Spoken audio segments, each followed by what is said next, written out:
Okay, so here we go, guys. I'm gonna show you kind of the best I can right here. Nah, that ain't gonna work. That ain't gonna work, is it? You know from the other video that the piston was flat on the bottom? Well, I opened that up, all right? It was completely flat all the way across. And so when we were at bottom dead center here, you were all but completely closing up any flow to the transfers, the lower transfers. I also opened up the lower transfers. I raised them 4 millimeters. All right, look at that. That's not the best job in the world, but it's better on that side a little bit. Anyways, so I opened them up. I dropped the cylinder down a lot. I think not a whole lot, I guess. I dropped it down about 25 thousandths whenever I should have dropped it down about 20 thousandths. And so I ended up having to take a little bit out of the squish, just a little bit. The transfers, had to raise them a good bit. The exhaust, raised it a good bit. And the intake didn't do anything but, I mean, just the slightest amount off of the floor back there towards the back. So here's the numbers. Started off, it had 42,000 squish with a base gasket, 72.6 on the intake opening, 106 on the exhaust opening, and 135 for the transfers, which gives you a 29-degree blowdown. Whoa, that's a lot. Why is it so much? 72.6 for the intake opening to the time that or actually intake closing, because we're going to look at it a different way. The time that the piston comes down, it closes at 72.6, and then the transfers open at 135, which gives you a whopping, 62.4 degrees of crankcase pressure. This is a lot. I was talking with Jeff about this kind of stuff just the other day. Like, a lot of people think that the Dolmar 7900 likes high blowdown. The blowdown just doesn't mean anything. It just doesn't mean anything. It's the relationship between this number and this number. Your intake closing versus your transfers opening. That's what means something. This right here is just a product that comes about because of this relationship and when this actually opens. So as long as you have a free-flowing exhaust, blowdown shouldn't mean anything. Like literally nothing. If you want to run 10 degrees of blowdown, that's fine. If you want to run 30 degrees of blowdown, that's fine too. It's all about this much more than it is about these two. You get what I'm saying? And now, I mean, that's just, of course, it's just my opinion. This is the way I think about it. So what's actually happening is when your intake closes, you have a certain amount of time before your transfers open. So all of the gasish charge is in the crankcase, and the piston is going down, compressing that charge of fresh air and fuel before finally at 135 degrees, it opens up and there's a release. So this long amount of time for all of that pressure to build up, finally getting released, what that means is really high velocity of your charge going into your combustion chamber. Okay, the only reason this is good is because this helps you to support higher RPM power. Okay, if this number right here is lower, let's say it's there's only 30 degrees of time to build pressure in your crankcase, then that charge is going to go in through your transfers way sooner, which means there's less time to build pressure, so it goes in slower, which is going to reflect in a saw that has lower RPM power.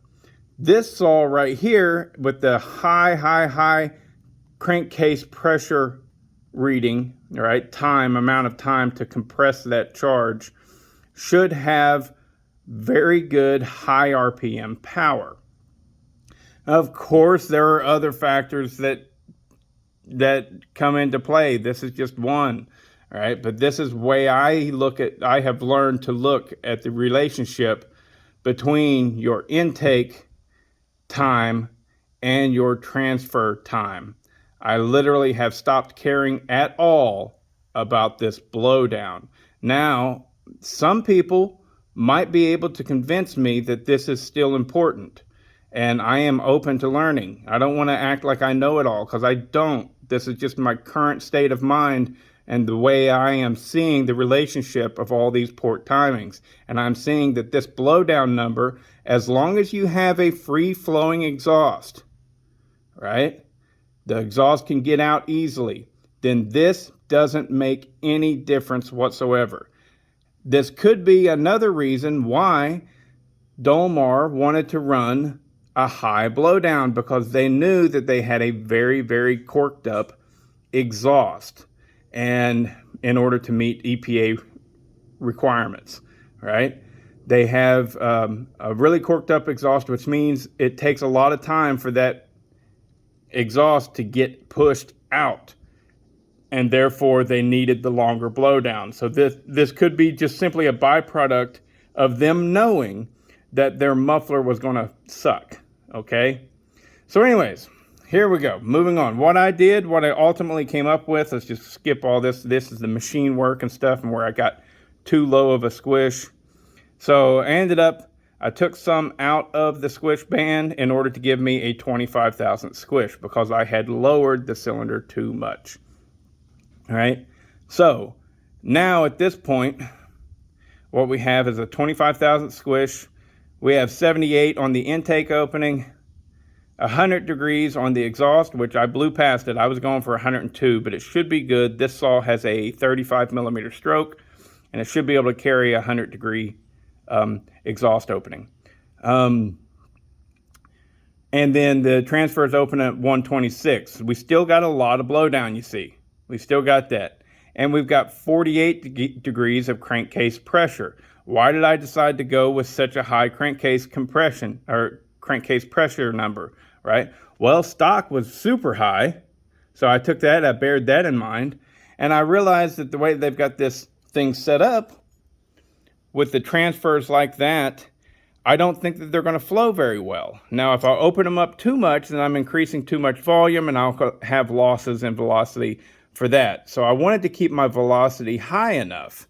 So I just tried to skate the thin ice and open up my lowers a little bit, open up the bottom of my piston so that I have flow there, right? And still keep a high crankcase pressure number. Normally I shoot for 40. This is 48. So I still shoot for a high crankcase pressure number. That way I don't take away what this saw was probably designed to run for, which would be a lot of velocity going through these transfers. Did I succeed? I don't know. I know it's a sloppy port job. I know that much. But this is, I mean, it's not that I didn't care. I tried, but I did push it and try and go fast. I did. Because I know that this is, like this cylinder has those threads drilled and tapped to fit much bigger screws and everything. So this was kind of a junk cylinder anyways, and it's going on the giveaway saw, and I am experimenting.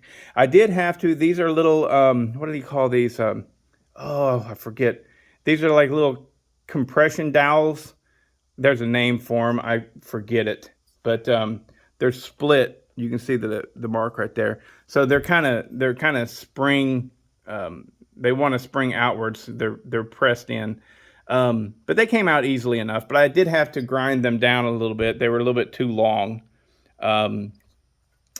Technically, you don't even need them, but they're there. I figured I would use them.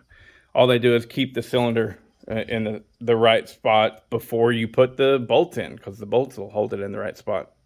Anyway, so that's the port work on the Makita 5600, and this has been a long-winded video. So I'll probably just post this the way it is, and then I will actually